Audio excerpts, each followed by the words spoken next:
சொல்ல முடியாது தவிக்கிறேன்னா. சீதா, உன் அண்ணன் எங்கிட்ட கூட சொல்ல முடியாதா? சொல்றேன்னா, நீங்க என்ன மன்னிக்கிறதா இருந்தா எல்லாத்தையும் சொல்றேன். நான் மன்னிக்க முடியாத அவ்வளவு தவறு செஞ்சியா? ஆமாண்டா, கல்யாணமாகாத ஒரு பெண் செய்யக்கூடாத தவறு நான் செஞ்சுட்டேன். என் பெண்மையை நான் பறி கொடுத்துட்டேன். இந்த பயங்கர செய்தி உன் அண்ணன் சொல்ல உயிரோடு இருக்கேன்.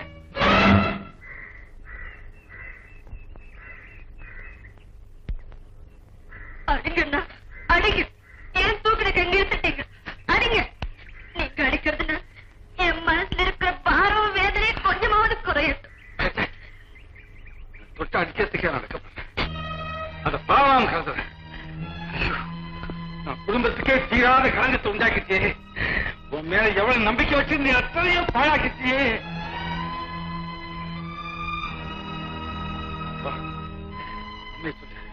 இவன் கூட பழகினேன். யாருமே எங்க இருக்கான்? அதையாவது சொல்ல. அண்ணா, ஒரு நாள் அவரை சந்திச்சேன். அடுத்த நாள் தண்ணி வேணும்னு கேட்டுக்கிட்டு வீட்டுக்குள்ளே வந்தார். வீட்டுல அம்மா இல்லை. என் விருப்பத்துக்கு மாற நான் எவ்வளவு சொல்லியும் கேட்காம. அண்ணா, எனக்கு அவர் ஊரும் தெரியாது, பேரும் தெரியாது. ஊரும் தெரியாது, பேரும் தெரியாது. இது கொடுமை, பயங்கரம். என் பாக்கியம் இந்த மாதிரி அதிர்ச்சிகளுக்கு ஏற்பட்டதே கிடையாது. அம்மா,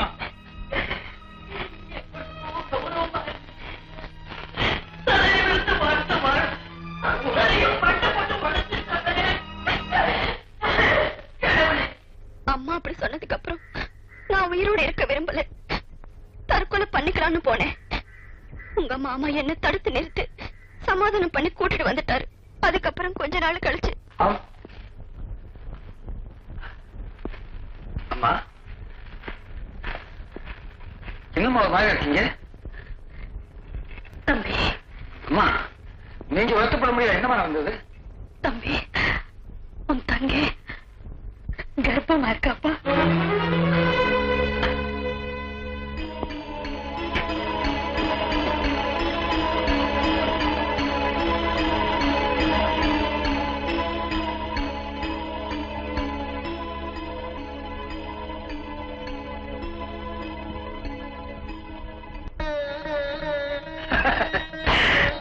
அம்மா, ஒரே நிமிஷம், ஒரே நிமிஷம். அண்ணா, என்ன மன்னிச்சிருங்க. மன்னிச்சிருங்க. சீதா, இன்னைக்கு சீதா, அன்னைக்கே உன்னை மன்னிச்சிட்டேன். சீதா, தாயார போற வாக்கு உன் கணவனோட நல்ல வாக்கு அமையணும். அந்த வாக்கு இனிமையா இருக்கணும். அதுக்காக சக்கரம் நான் இருக்கேன். வாழ்த்துறேன், வாழ்த்துறேன் சீதா. வாழ்த்துறேன். இப்படியா சிரிச்சுக்கிட்டே துவைக்கணும்.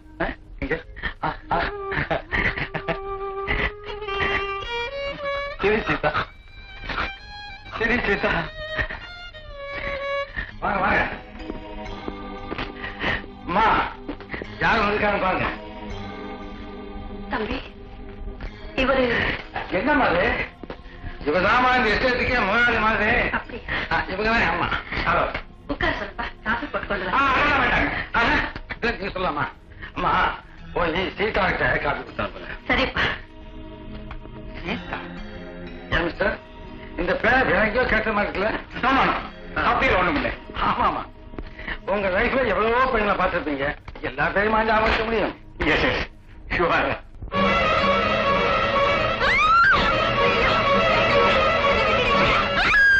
என்ன அதிர்ச்சி?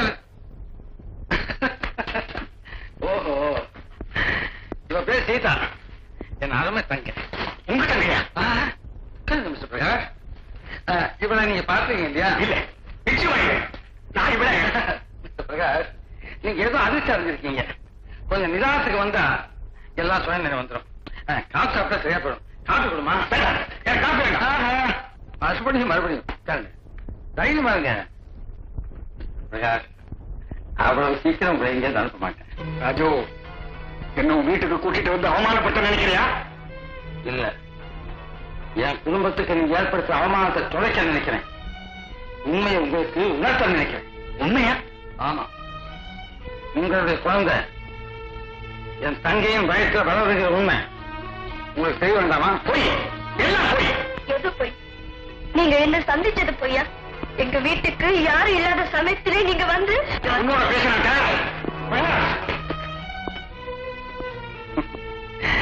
நீங்க பேசித்தான் தீரணும். வேற வழியே இல்லை. ஆமா, அவ கேட்ட கேள்வி பதில் சொல்லு. என்ன யாருன்னு புரிஞ்சுக்காம அனாவசியமா என்னோட வம்புக்கு வர்றீங்க. நீங்க யாருன்னு ஊருக்கே புரிய வைக்கத்தான் நானே பிறந்திருக்கேன். அவ அண்ணனா என்ன பயமுறுத்துறியா?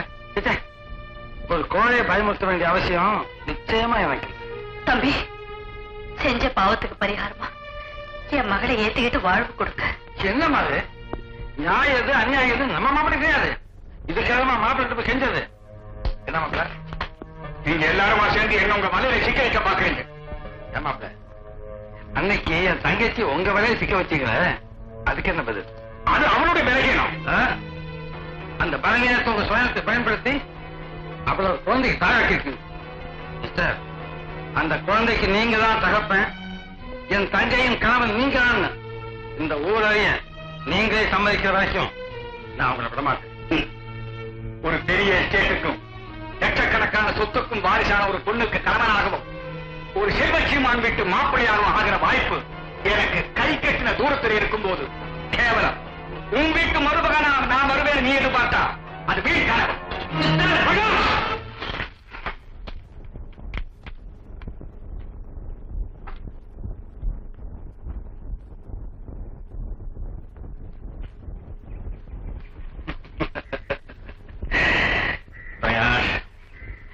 கனவு நனவாக்கும் சாமர்த்தியம் என்கிட்ட உண்டு.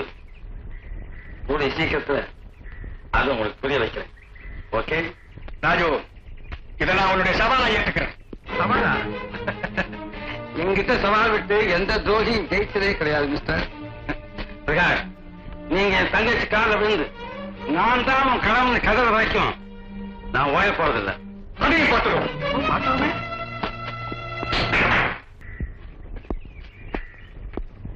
பிரகாஷ், நீங்களும் நானும் அடிக்கடி சந்திக்கிட்டே இருக்க போறோம். அந்த சந்திப்பின் விளைவு என்ன தெரியுமா? என் சவாலுக்கு வெற்றி. எங்க அண்ணன் ரொம்ப வைராக்கியமானவர். எது சொன்னாலும் அதை நிச்சயமா சாதிச்சு காட்டுவார். ஆனா எனக்கு தான் நேரம் சரியில்லை. போலீஸ் உத்தியோகத்துல இருந்த அவருக்கு திடீர்னு அமெரிக்கா போகணும்னு ஆர்டர் வந்துருச்சு. அந்த சந்தர்ப்பத்தை பயன்படுத்தி உங்க அப்பா நாங்க இருந்த ஊரை விட்டே ஓடிட்டாரு. அந்த வேதனையில எங்க அம்மாவும் போய் சேர்ந்துட்டாங்க. இன்னைக்கு வரைக்கும் அமெரிக்காவில் இருக்கிறவங்க மாமா அனுப்புற பணத்தை வச்சுதான் நான் காலம் தள்ளிக்கிட்டு இருக்கேன். நீ சொல்றதுல பாதி வரைக்கும் தான் என்னால ஏத்துக்க முடியும். நான் எதையுமே கூட்டி குறைச்சு சொல்லலப்பா. அது இல்லம்மா, நான் சின்ன வயசா இருக்கும் போதே மாமா அமெரிக்காவுக்கு போனதா சொன்னீங்க. என்னதான் போலீஸ் உத்தியோகமா இருந்தாலும் இத்தனை வருஷத்துல மாமா உன்னை வந்து பாத்துருக்கணும், இல்ல என்னையாவது பாத்துருக்கணும். நிச்சயமா நமக்கு தெரியாத ஏதோ ஒண்ணு மாமா விஷயத்துல மறைஞ்சிருக்கு. அப்படி ஒண்ணு இருக்காதுப்பா.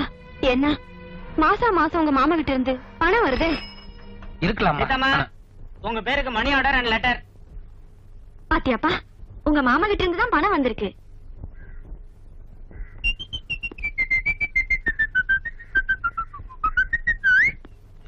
சாரி, லெட்டர் மணி ஆர்டரும் சீதம்மா பேருக்கு தான் வந்திருக்கு. ரூல்ஸ் பிரகாரம் இத அவங்க கையில தான் கொடுக்கணும். பரவாயில்ல, நான் உங்க புள்ளதான், கொடு. இத்தனை நாளா நான் உங்களை பார்த்ததே இல்லையே. இத்தனை நாளா கொலை பண்ணதுக்காக ஜெயிலுக்கு போயிருந்தேன்.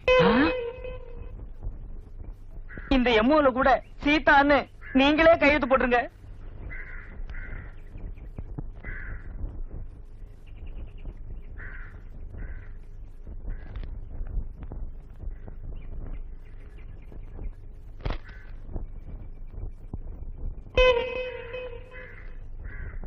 ஏன்பா, அமெரிக்காவில இருந்து உன் மாமா தானே பணம் அனுப்பியிருக்காரு?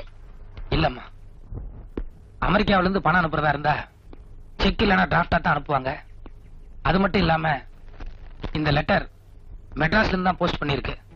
அதோட இதுல ராஜுங்கிற பேர் மட்டும் இல்லாம கேர் ஆஃப் சித்ரானும் போட்டிருக்கு.